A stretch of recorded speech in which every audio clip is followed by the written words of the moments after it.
My husband, who was on an overseas assignment, was going to temporarily return home, and we decided to have a dinner party at the house where our son's family, who I live with, resides.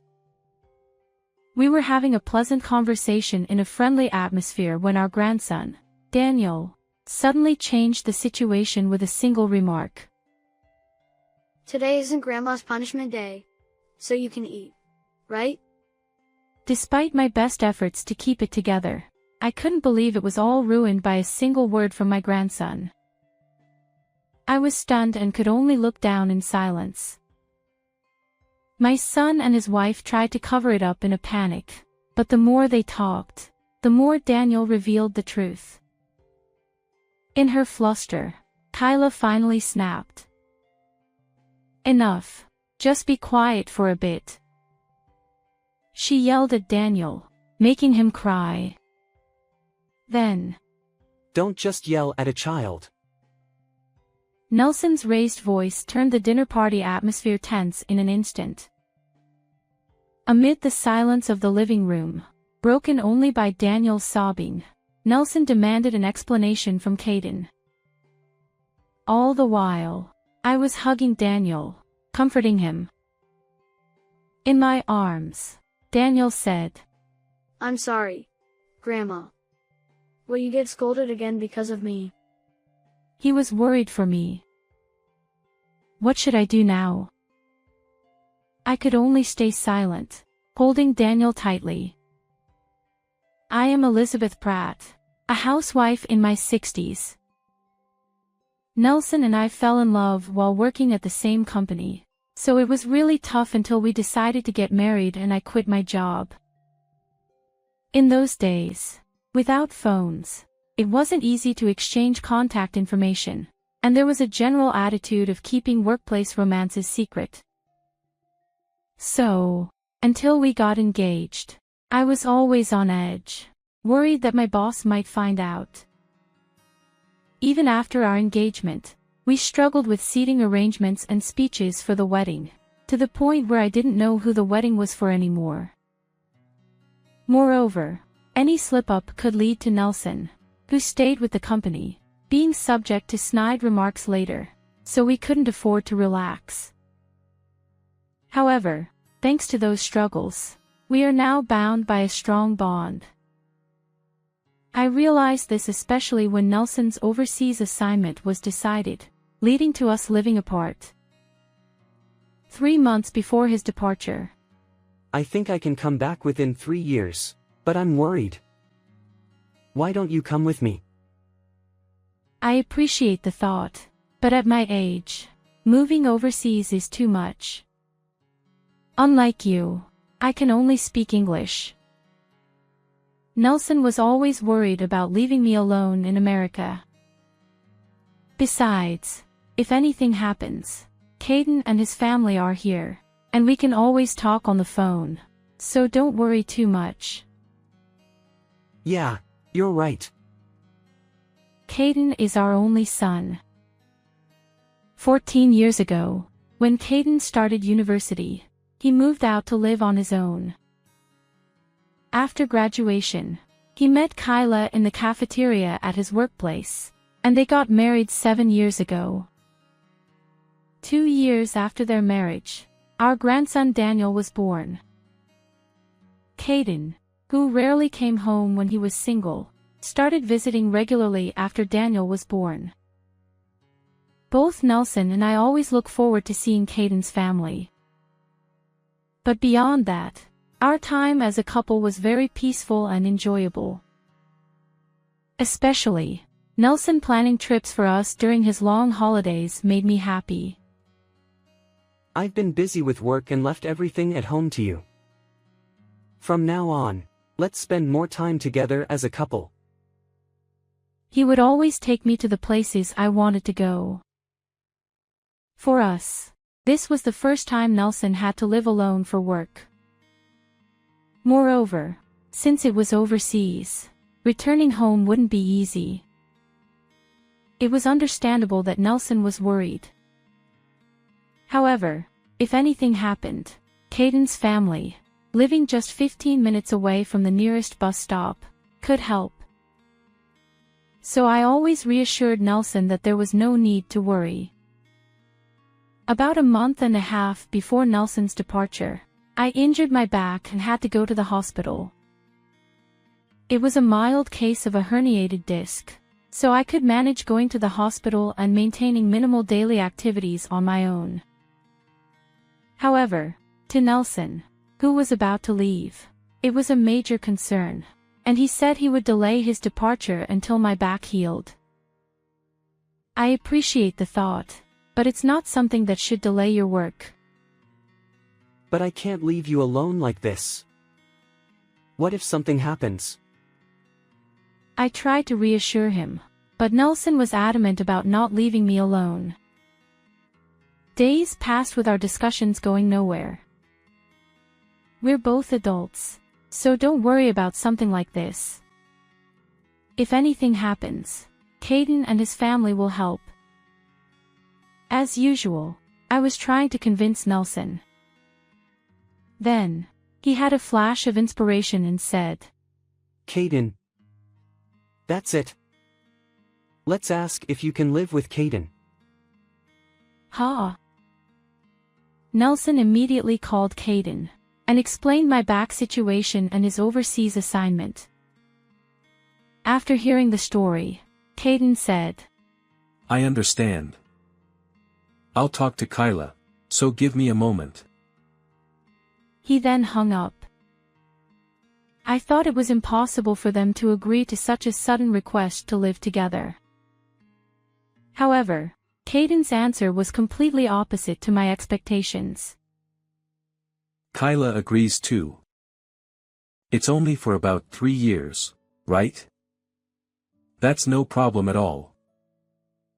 I see. That's a relief. We should thank Kyla soon. Caden, take care of your mom.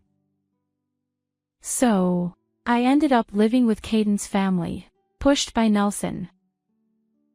Caden's wife, Kyla, worked as a chef in the same company cafeteria where she met Caden. A year ago, they opened their dream restaurant and both worked hard together. I'm sorry for asking you to take care of me when you're so busy with the new restaurant. A few days after deciding to live together, we had a dinner with Caden's family. While Nelson and Caden were chatting and drinking, I quietly apologized to Kyla. I thought it must be a burden for Kyla to take care of an injured mother-in-law for 3 years, especially at such an important time for her restaurant.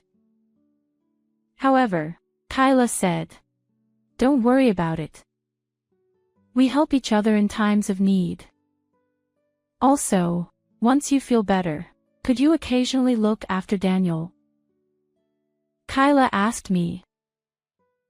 He's in daycare, but he's always alone from evening to night. Seeing Kyla's apologetic expression, I understood why she agreed to live together.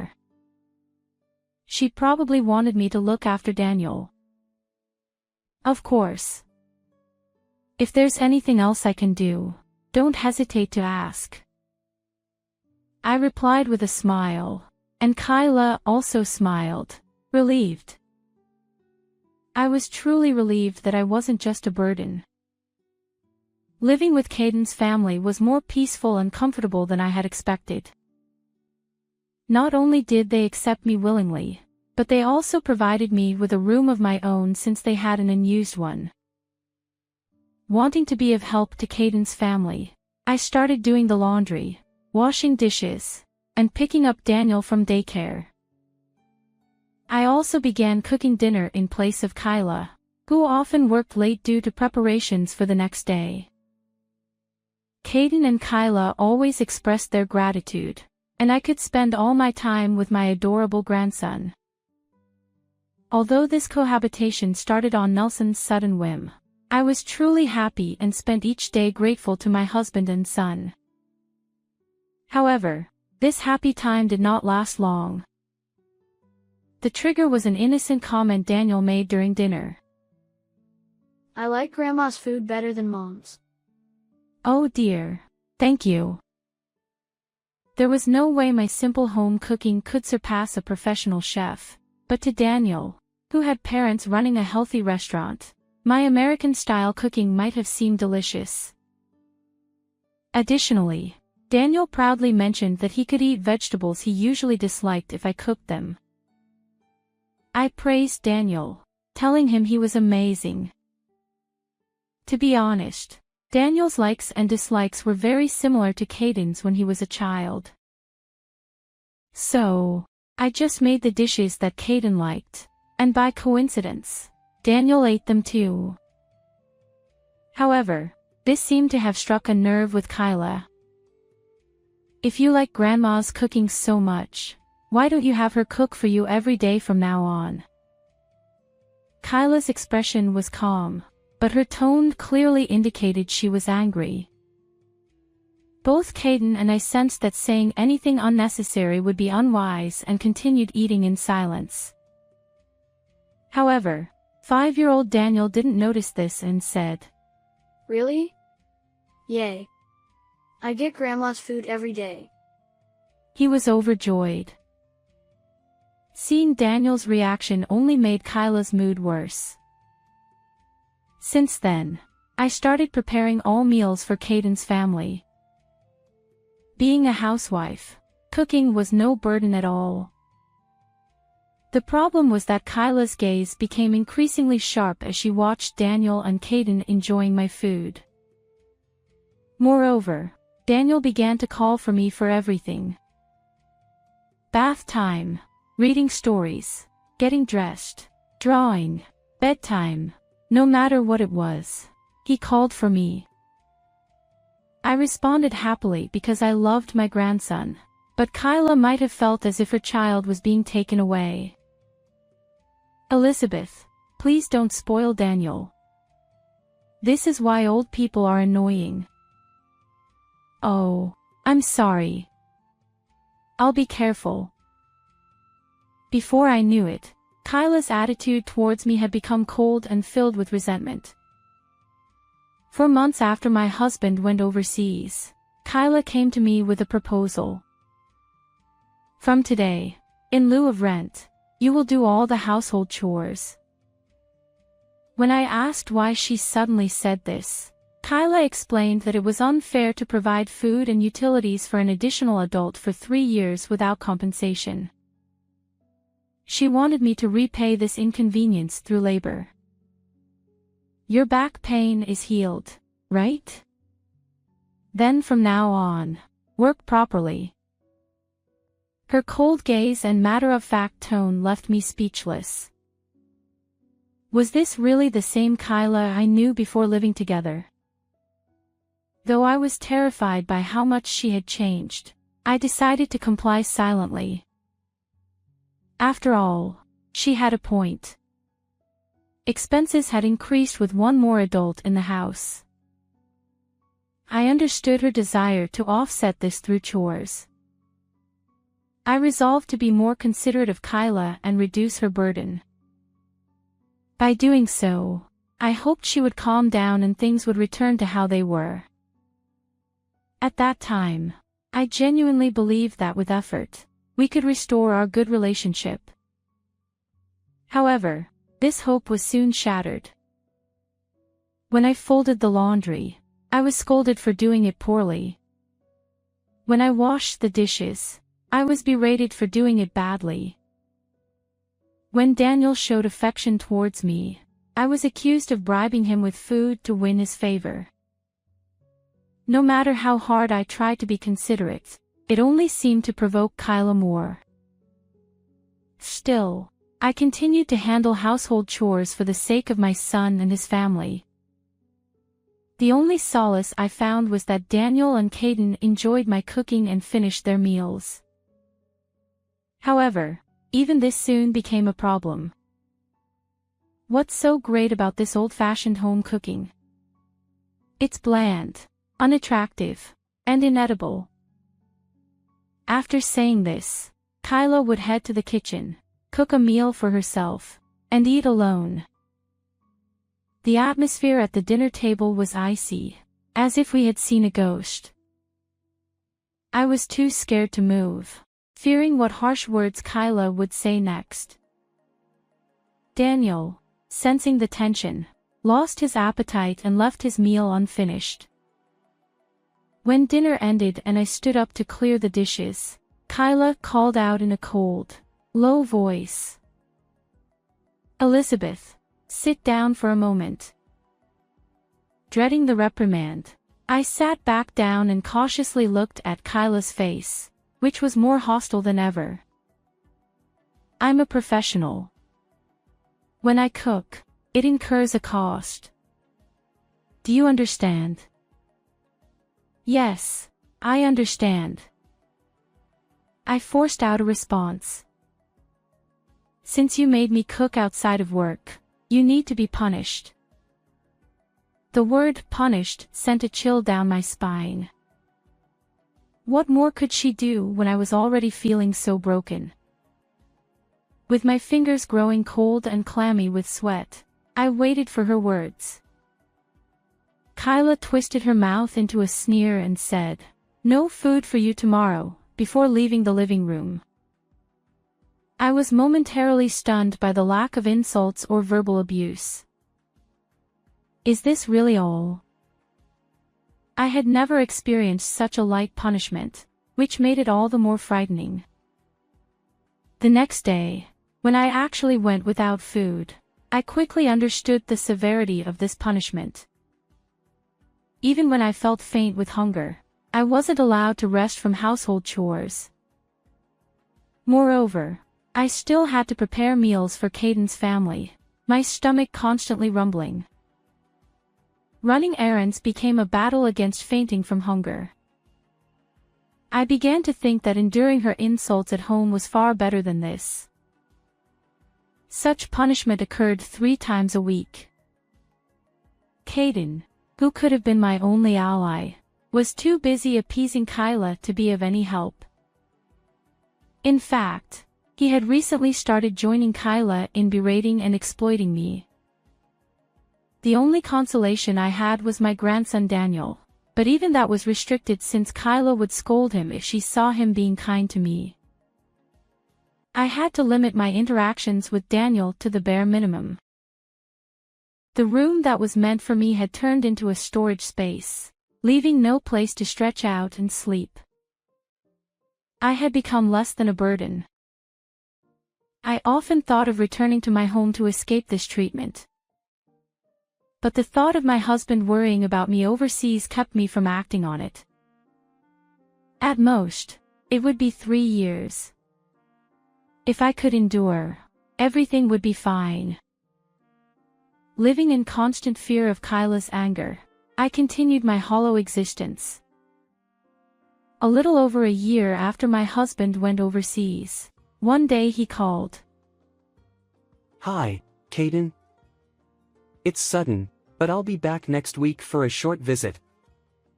How about we all go out for dinner?" Next week? That's too sudden.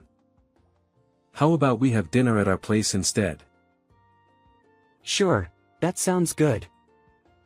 By the way, how's Mom? Every time I call, I'm told she's busy with Daniel, so we hardly talk. Yeah, she's fine. We'll see you next week then. Caden ended the call abruptly. At dinner, he shared the news with Kyla and me. Kyla looked visibly annoyed, but I was secretly overjoyed. Since my husband went overseas, he had only called a few times in the early months. I thought he was too busy to call, but I had been very lonely.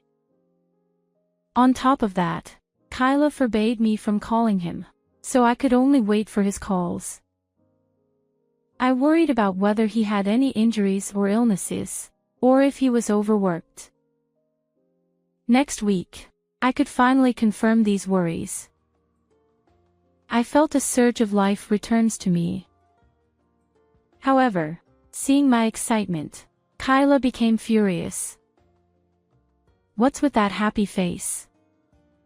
Are you implying I'm the bad guy here?" "What?" No, I never said that. Shut up. Don't talk back. You're being punished again today. Confused and upset, I was denied food once again. For the week leading up to my husband's visit, on top of household chores, I was forced to help with the restaurant's preparations and distribute heavy flyers. Don't come back until you've handed out all the flyers. She would kick me out of the house. The treatment was harsher than ever, and I was on the verge of collapse daily. What had I done to anger her so much? Too tired and hungry to figure it out, I spent each day even more careful around Kyla. Finally, the day of the meal with my husband arrived. I prepared his favorite dishes and waited for him at the entrance. Elizabeth. I missed you. You've lost weight and look pale. That's not true. You look exhausted too. His sharp observation made me nervous. The past week had been so punishing that I was truly on the brink of collapse. But I tried to hide my poor condition so as not to worry him. Still, my husband's concern deepened as he continued questioning. I've been calling regularly, but you never answer. Has something happened here?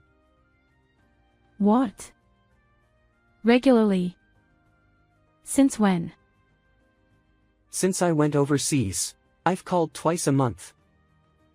I was always told you were busy with Daniel. I had no idea he had been calling so frequently.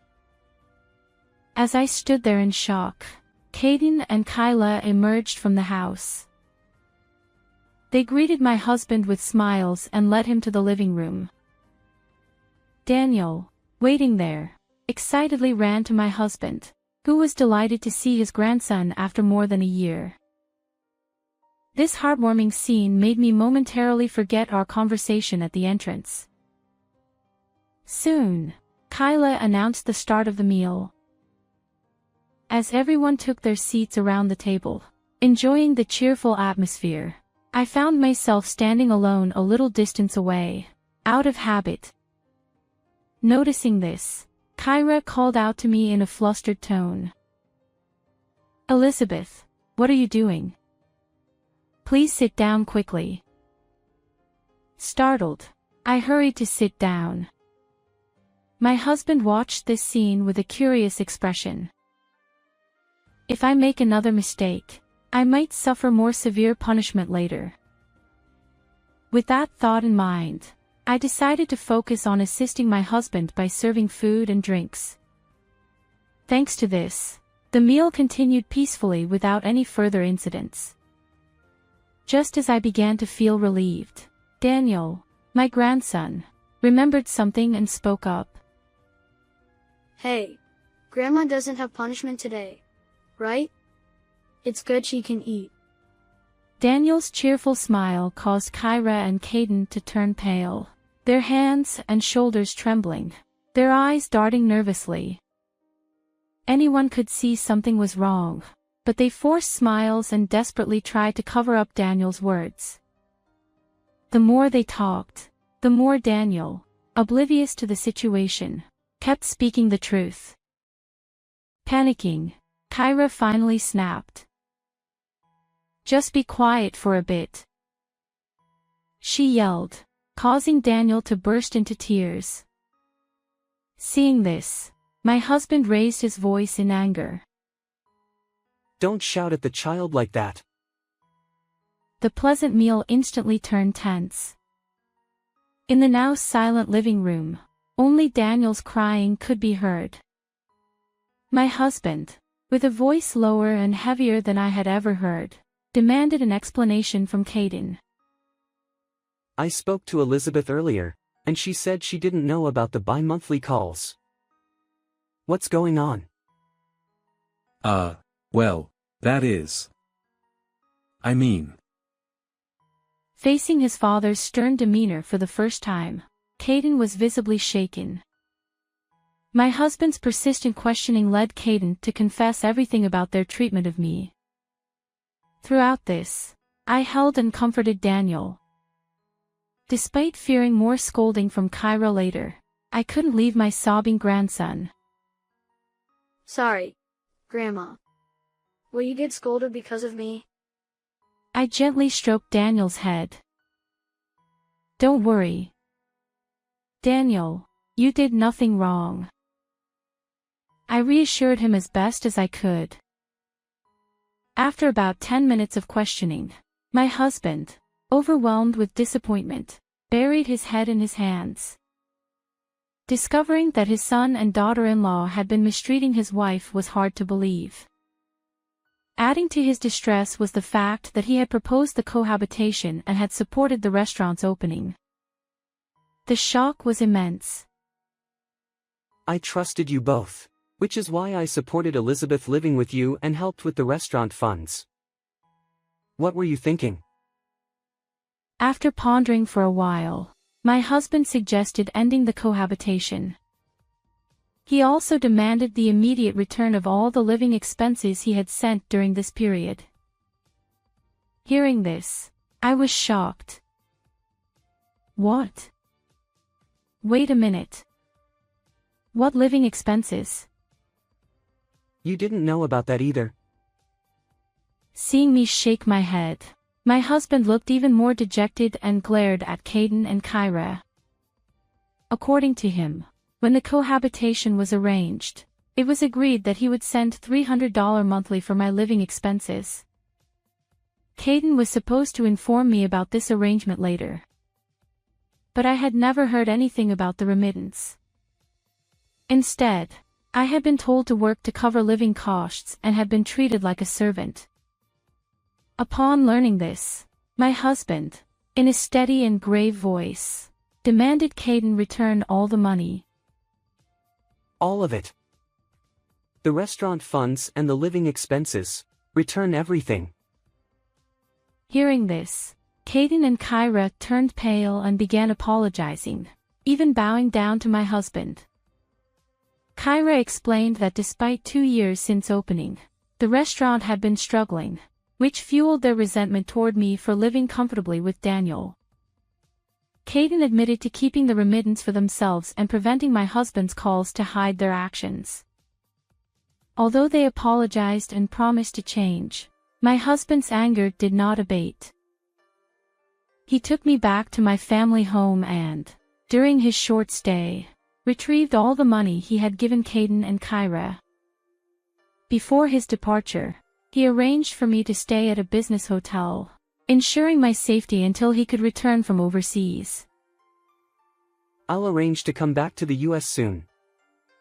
The hotel staff will keep you safe until then. Though I felt staying at home was enough, I agreed, not wanting to worry him further. Hotel life proved to be comfortable, and my health and spirits improved remarkably. In less than a month, my husband returned. The hotel bill was staggering, but he was relieved to see me looking healthier. I felt profoundly grateful to have such a caring husband. Back home, Caden and Kyra frequently visited, pleading for more financial support. However, the trust once broken could not be restored.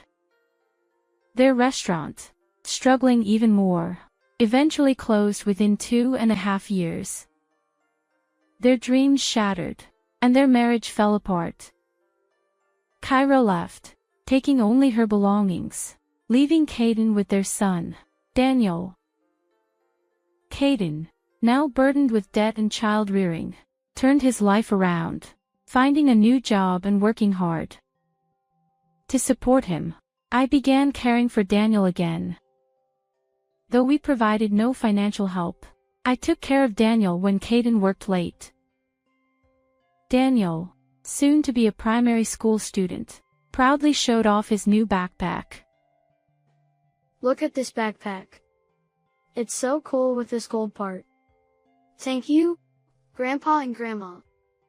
Watching Daniel, full of pride, always brought me joy. My husband and I look forward to supporting Daniel and hope Caden finds a kind and compassionate partner. How did you like this story? Please subscribe to our channel. See you in the next video. Here's a gift, $2,000.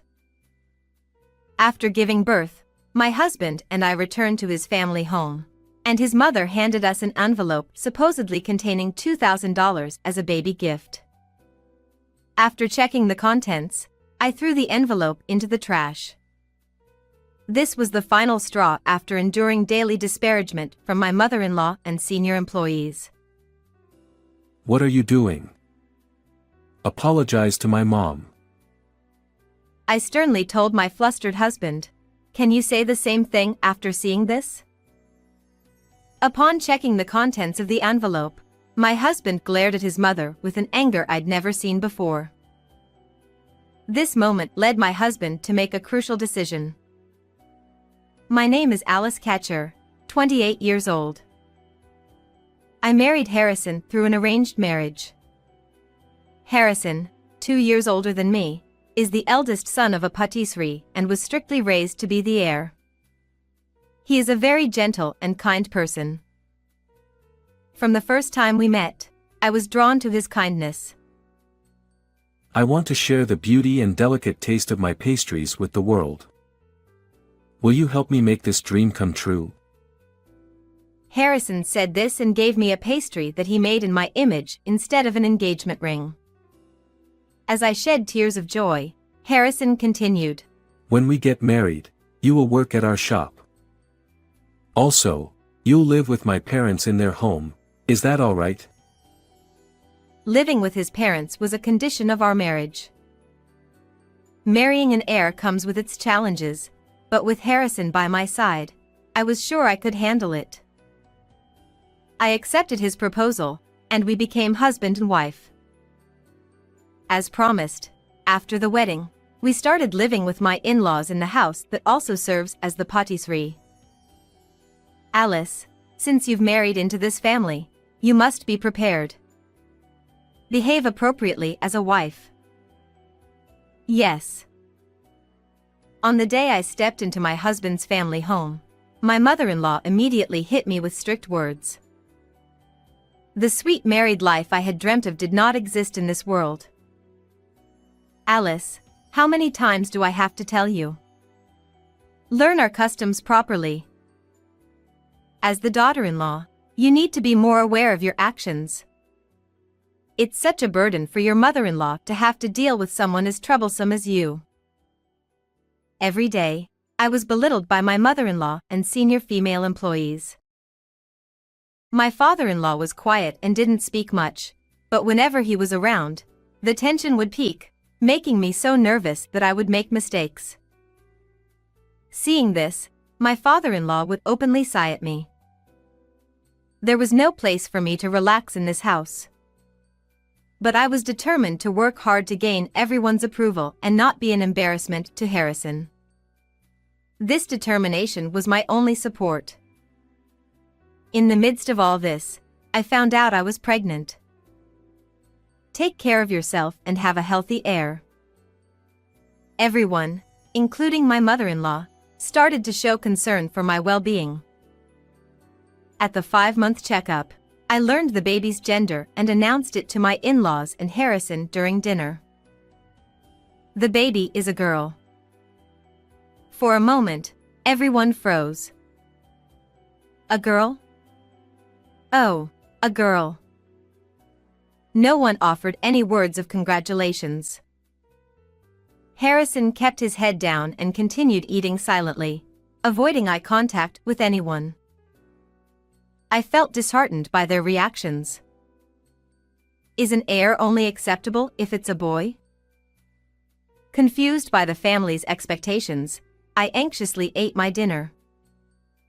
The next day, everyone's attitude changed dramatically. Pregnancy isn't an illness. Stop being so lazy and work properly. As soon as they learned the baby was a girl, the daily belittlement and overworking resumed. Why can't a girl inherit the patisserie? It's so sad that my child isn't welcomed and celebrated. I began to worry about my unborn daughter. I vowed to protect her no matter what. Harrison, you must have noticed. Since I married into this family, I've been belittled every day by your mother and the senior employees. Now that they know the baby is a girl, their treatment is unbearable. One day, unable to bear it any longer, I confided in Harrison. He looked troubled.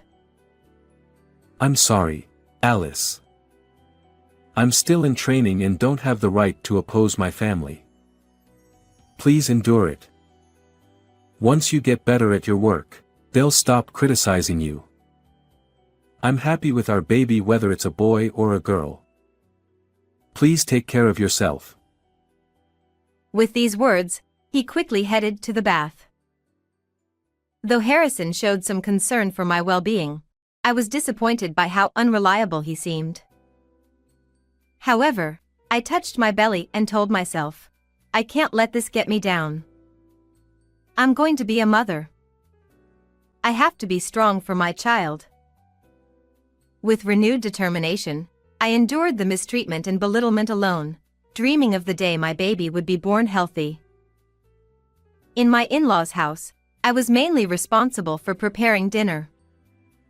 When buying ingredients, I would pay for them first and then get reimbursed by my mother-in-law after showing her the receipts. This system meant that I couldn't buy what I wanted without her scrutinizing the receipts. However, after becoming pregnant, I often craved sour and sweet things. Should I buy it? But I don't want to hear more snide remarks from my mother-in-law. Despite this internal struggle during shopping, I never had the courage to buy what I wanted. One day, my craving for something sweet became unbearable.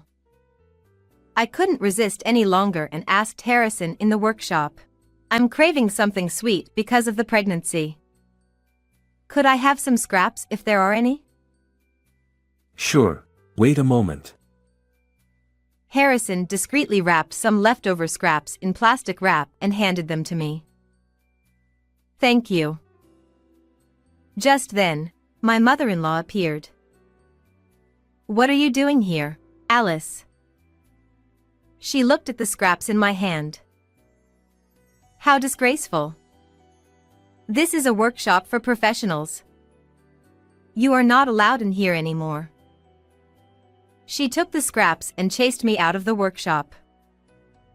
One day, when I opened the refrigerator to prepare dinner, I found it stuffed with high-end ingredients like expensive beef. I asked my mother-in-law for permission to use them. Can I use the food in the fridge? What are you talking about? Those are for Cindy, who's coming back the day after tomorrow. Don't touch them. Cindy is Harrison's sister, who married a farmer. She was 3 months pregnant and returning home because of severe morning sickness. 3 months pregnant and returning home? At 7 months pregnant, I've been told, pregnancy isn't an illness. Despite my feelings, thinking about it only made me more miserable. I pulled myself together and prepared dinner with other ingredients. When Cindy came home, my mother-in-law was in high spirits all day. Having opposed Cindy's marriage to a farmer, my mother-in-law was overjoyed to have Cindy back home. I'll make dinner today, Alice. Why don't you go for a walk and relax? Unusually kind, my mother-in-law's offer was rare. Normally, evenings were busy, so I took her up on the offer to enjoy a leisurely walk. Oh, the sky is so high. Looking up at the sky for the first time in a while, it was a calming red, enveloping me in warmth. As I placed my hand on my belly, I felt the baby move. Mommy will work hard for you. Stay healthy and come out soon. I whispered to my unborn child. The smell of steak greeted me when I returned home. As I approached the living room, I heard voices from inside. Cindy, eat plenty for the baby's sake.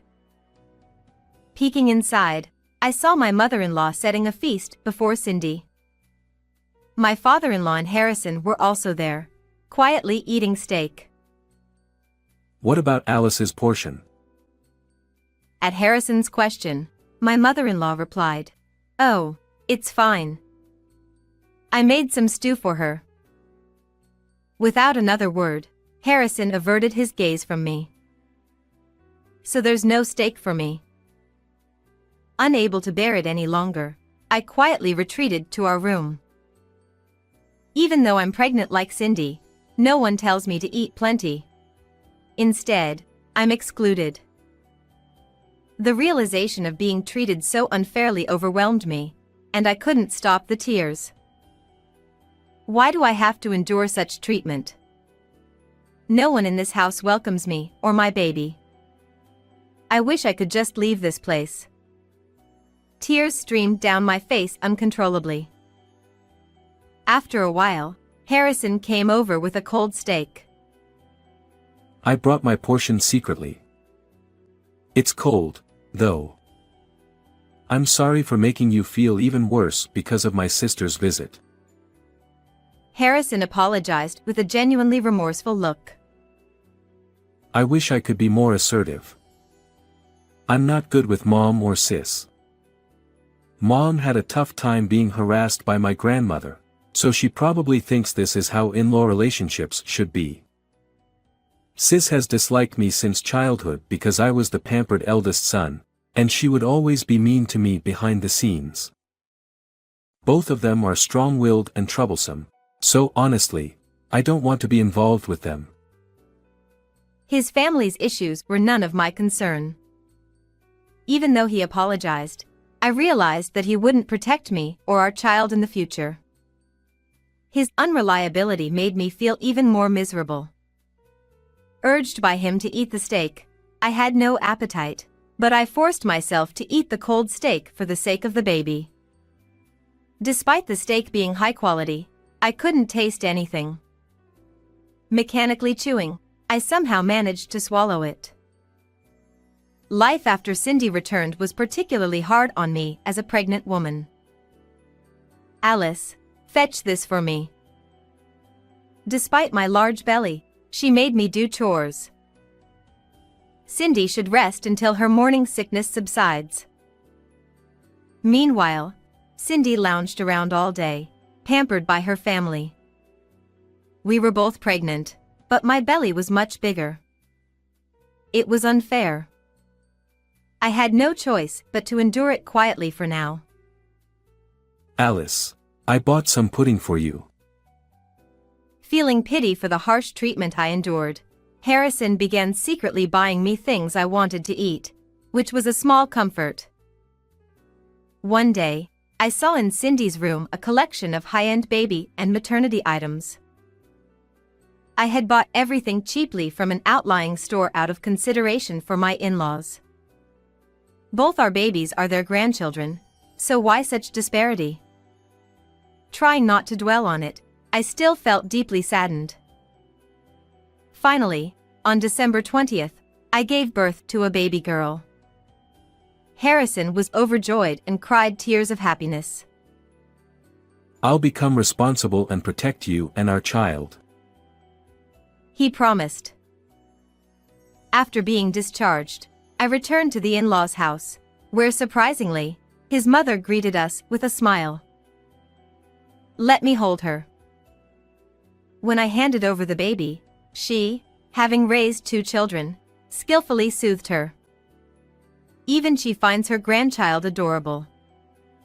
Her behavior reassured me a bit. After a while, she handed the baby back to me and took an envelope from her pocket, giving it to him. "Here's $2,000 as a gift." "What? That much?" I was surprised, but he seemed unfazed. Maybe such amounts were customary for celebrations in this house. He handed me the envelope without checking the contents, so I took it after placing the baby in the crib. I decided to check inside just in case. What the? What's this? She averted her gaze with a smirk. That's enough. I threw the envelope into the trash. Hey, what are you doing? Apologize to Mom. He panicked. Can you still say that after seeing this? I picked up the discarded envelope and showed him its contents. His brows furrowed. The envelope didn't contain $2,000 but a bundle of receipts and invoices for luxury baby items and maternity goods that his parents had bought for Cindy. What is this, Mom? Even he raised his voice. It's normal for the eldest son's family to cover our expenses. She shamelessly spouted nonsense. Why should we pay for Cindy's maternity and baby goods? I couldn't stay silent anymore. I resolved to leave this house with my child. At that moment, his low voice echoed. We're leaving this house. What? The room fell silent, and everyone, including me, looked at him. He glared at his mother with a rage I'd never seen before. What do you think we are? I've been dissatisfied with your treatment of Alice, your reaction when our baby was a girl, and your interference with the business. I endured it because I wanted to become capable enough to manage the patisserie. But I've reached my limit. We're leaving. I won't take over the store. Thank you for everything. He bowed deeply to his parents. Shocked into silence, they eventually left the room quietly. Alice, I'm truly sorry. I'll protect you and our child from now on. I decided to leave without consulting you, but will you stay with me? His usual gentle face had returned. Yes. Thank you for protecting us. We'll face everything together as a family. The next day, he immediately started looking for a new place, and within a week, the three of us began a new life. The new apartment was small, but it was a peaceful and happy space for me. Eat well and rest whenever you can. And surprisingly, the new place was just a 5-minute walk from my parents' house. Harrison is wonderful. It's rare for someone to admit their weaknesses and ask for help. According to my mother, he had explained and apologized to my parents that night, asking for their support. Always rely on us. We're thrilled to have you close by. Her kindness brought me to tears. Meanwhile, his mother sometimes asked him to bring the baby to visit, but he only sent photos. After discussing it, we decided it was best to keep some distance from his parents for a while, and we kept our new address secret. Thanks to that, we had peaceful days. Alice, we're running out of diapers. I'll go buy some. He actively helped with chores and childcare, and we cherished our modest happiness every day. I want to start a business. One day, he told me this. Drawn to the allure of sweets since childhood, he hadn't given up on working with them, even after giving up on inheriting the family business. He still dreamed of sharing the beauty and delicate taste of sweets with the world. He decided to start an online sweets company. Inspired by him, I also wanted to help fulfill his dream. Utilizing my brief experience with the in-laws bakery, I brainstormed ideas while managing housework and childcare. Look at the pretty sweets Daddy made. One day, he showed our child his sweets. Although our baby couldn't eat them, they were mesmerized by the gentle colors and giggled excitedly. Seeing this, I had an idea. How about making sweets that even babies can eat? Envisioning the baby's smile, I shared the idea with him. That's a great idea. He embraced the concept. We focused on developing baby-friendly sweets using natural sweetness from ingredients like yams, without sugar or artificial colors, showcasing the ingredients' natural hues. Within 3 months, we created the envisioned product. Initially, we placed it in a friend's patisserie to gauge customer reactions, and it was surprisingly well received, praised as perfect for birthday parties. Encouraged, we began selling online, and it quickly became a hit. Featured in the media, our company grew steadily. As the business flourished, we were fully occupied with childcare and work, but by the time our daughter turned 2, the company had stabilized, generating consistent income. With more stability, I began thinking about his family. After we left, Cindy developed preeclampsia and was hospitalized. Her unhealthy diet of high-calorie foods and lack of exercise likely contributed. Though she had a difficult pregnancy, she gave birth to a healthy baby boy, which must have relieved everyone. Unfortunately, his family's patisserie struggled without him and eventually closed.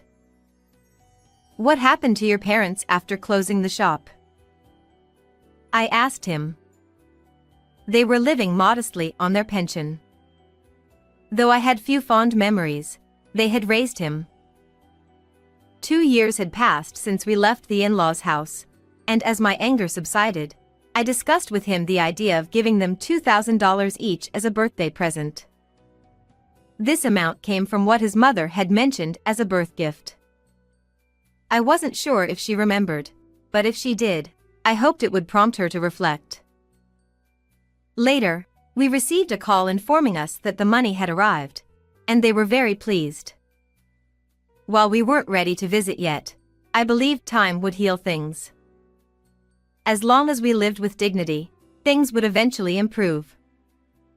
Parenting was still challenging, but with the support of my parents, I could work on our confectionery business with him.